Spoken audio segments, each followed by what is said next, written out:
What's up everyone and welcome back to the channel. Today I'm down at Jaguar, Land Rover, Porsche, Volvo of Greenville. We're going to take a look at the 2020 Jaguar F-Type Checkered Flag Edition. Huge shout out to them for providing this car for me today. Definitely check out their website, that will be in the description below.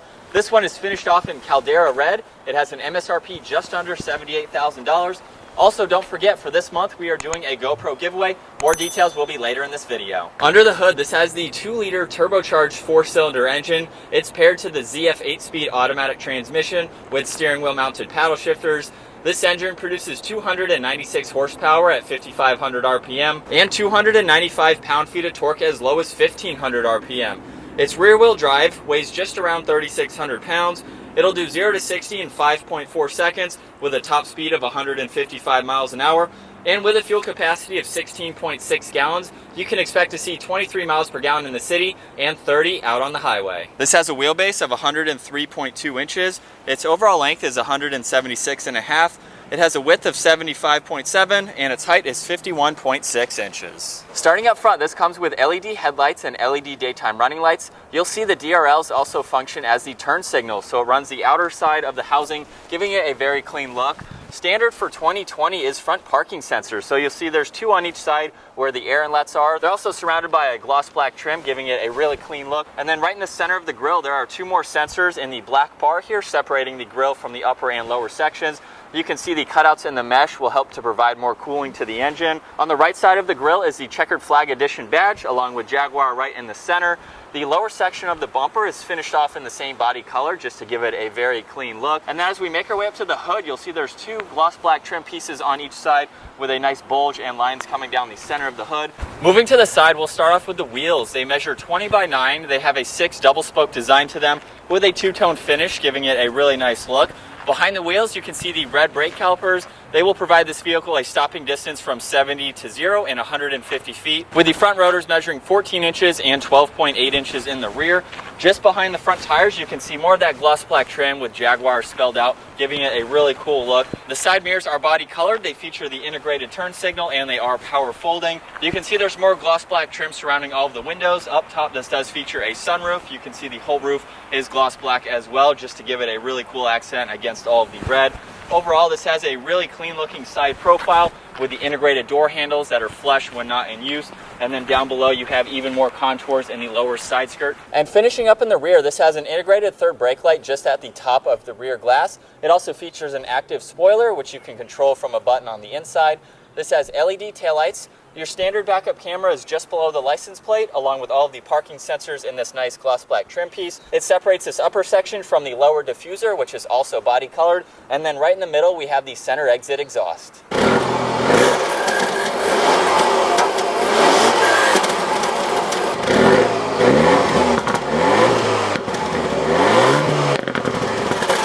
That's going to wrap it up for the exterior walk around on the 2020 Jaguar F-Type Checkered Flag Edition. What do you think of this car? I love it in red. Before we go ahead and hop inside, however, there's one button that you can push here and you can see the lights turn on and off, which I think is pretty cool, especially at nighttime. If you're coming up to it, you can easily spot your vehicle. And with it locked, you'll see the mirrors will go ahead and automatically fold in. And then of course, when you unlock it, they will fold back out. But talking about the door handles now, you can see how they're nicely flush and integrated into the door panel. If I push this button on the front, the backside will automatically come out. Unlocking the vehicle, you'll see the mirrors come out, and then you can easily go inside. And then to lock the vehicle, all you have to do is push this all the way down and it automatically locks. So very simple and straightforward to do, but let's go ahead and take a look at the inside.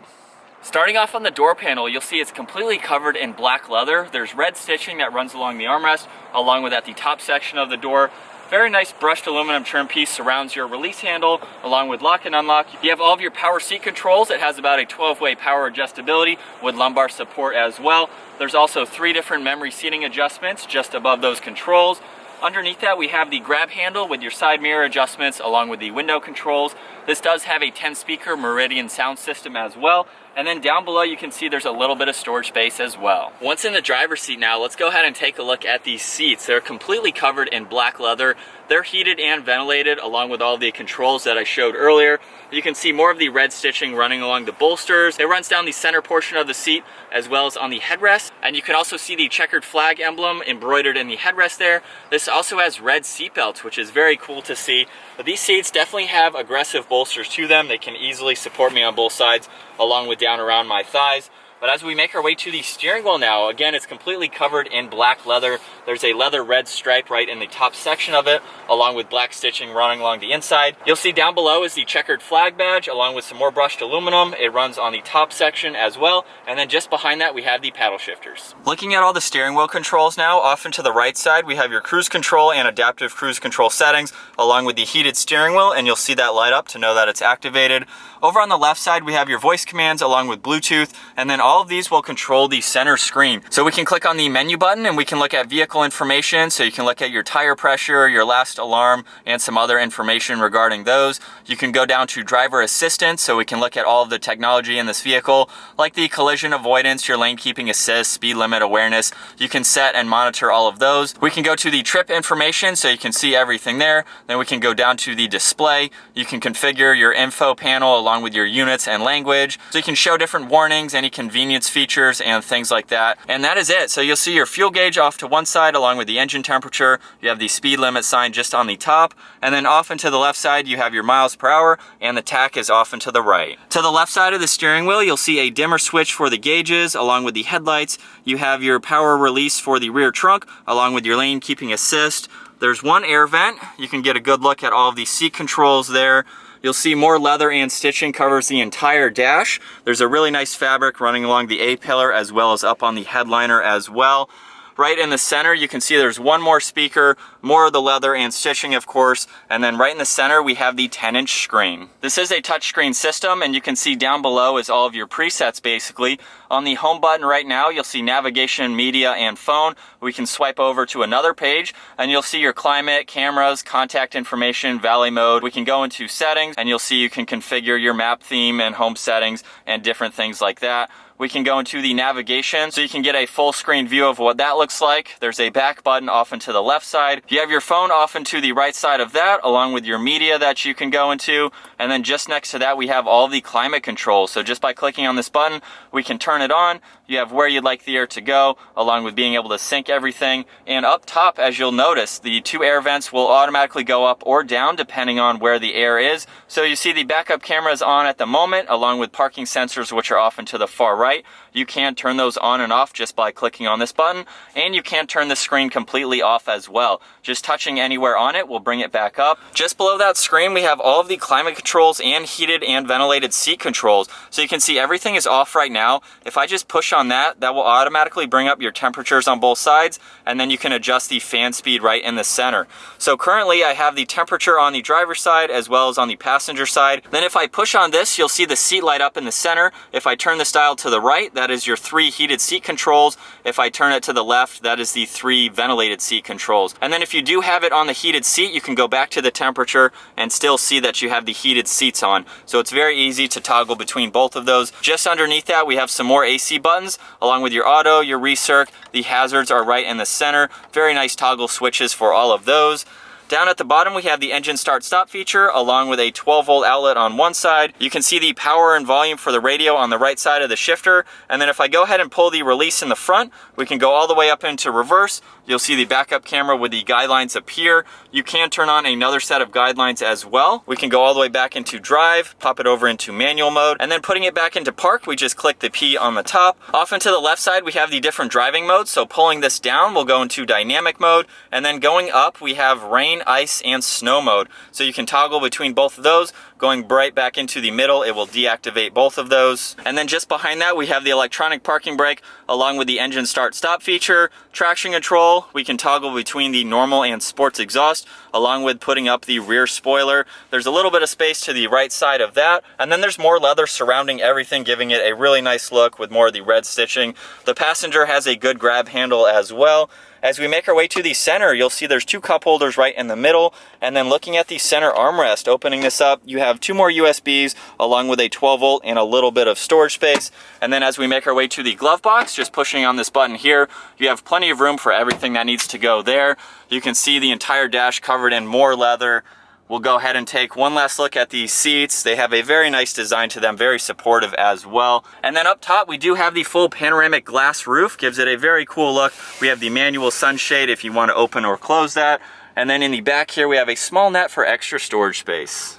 Now we'll go ahead and take a look at the rear trunk space. You can either use the button on the key fob or the electronic button up underneath. This reveals about 14 cubic feet of storage space. So honestly, you do have a good amount of room for a 2-seater vehicle. It kind of goes out to the left and the right side, giving you plenty of room to kind of put things to the side if you'd like to. And then up underneath the floor, we can actually remove this panel here, and it gives you a little bit more hidden space for anything that you want to put down there. So honestly, it gives you plenty of room to pack luggage for 2 people or groceries or something like that. And then up top, we can just push on this button and it will automatically close up. All right, so getting the Jaguar F-Type out on the road now. It's been quite some time since I've driven one, and the last one that I drove had the V8 engine in it. So it's going to be really interesting to compare the 2 engines.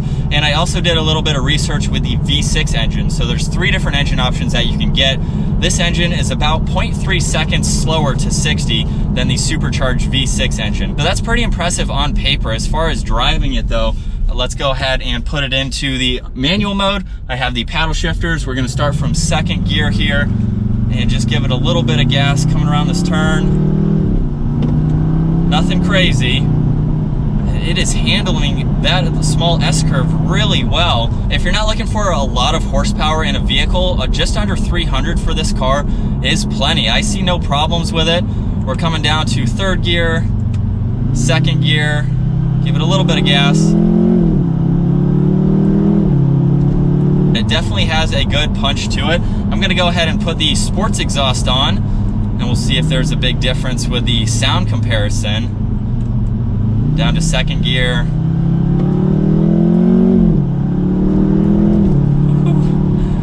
This definitely has plenty of power. Now the V8 that I drove was obviously much louder, but if you're not looking for that, this is definitely a great engine. It weighs less, it has better fuel economy as well, and you still get the performance driving aspect to it. It handles well, it's very comfortable. You can even put it in a few different driving modes. So while this is rear wheel drive, you have the option to put it into the rain, ice, and snow as I showed earlier, and then we can also put it back into dynamic mode. The gauges turn red, which is very cool, kind of more of the sporty look to it. Let's go ahead and downshift in dynamic mode. I still have the exhaust in sport mode. We'll see if it does anything as far as the acceleration goes. Definitely gets up and moves. It's not all that loud either, so it's nice and comfortably quiet. We're coming to a hard, sharp right turn here. Downshift into 2nd. Wow. It has all the nice features that you would want, all of the standard safety features, leather covers everything. It's a very nice premium feeling interior, but at the same time, it can be a raw sports car when you want it to be. It handles well, as I already mentioned. So you have the best of both worlds. You have a really nice daily driver. You can pop it over into normal mode here and just cruise. It's not very loud. It's nice and comfortably quiet on the inside, and the ride is absorbing bumps very well. So as far as this being a daily driver, you really have plenty of space. You can throw anything you want in the back, and you have plenty of room with the 2 seats right here up front. And then when you want to, pop it over into manual mode.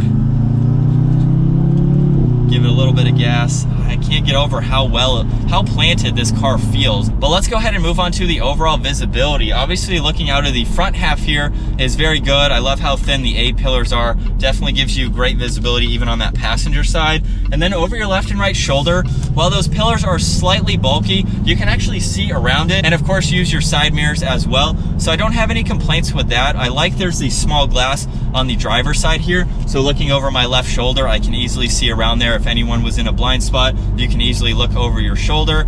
And then I do like this glass. It allows a lot of light to come in. If I close this real quick, obviously you can do that if you want to, but having this open just gives you a much better feel, I think, being able to see out of the roof as well, getting that extra light. The center screen is very easy to go through. It's within easy reach from the driver, so everything is controlled on the screen. Again, makes it very easy.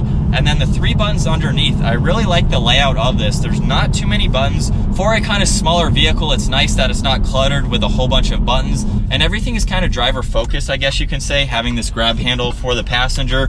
It kind of separates the passenger a little bit from here, but from that side, nothing is very hindered. You can easily see the screen from the passenger side and be able to use all the controls as well. Well, I think that's gonna wrap it up for my walk around review and test drive in the 2020 Jaguar F-Type Checkered Flag Edition.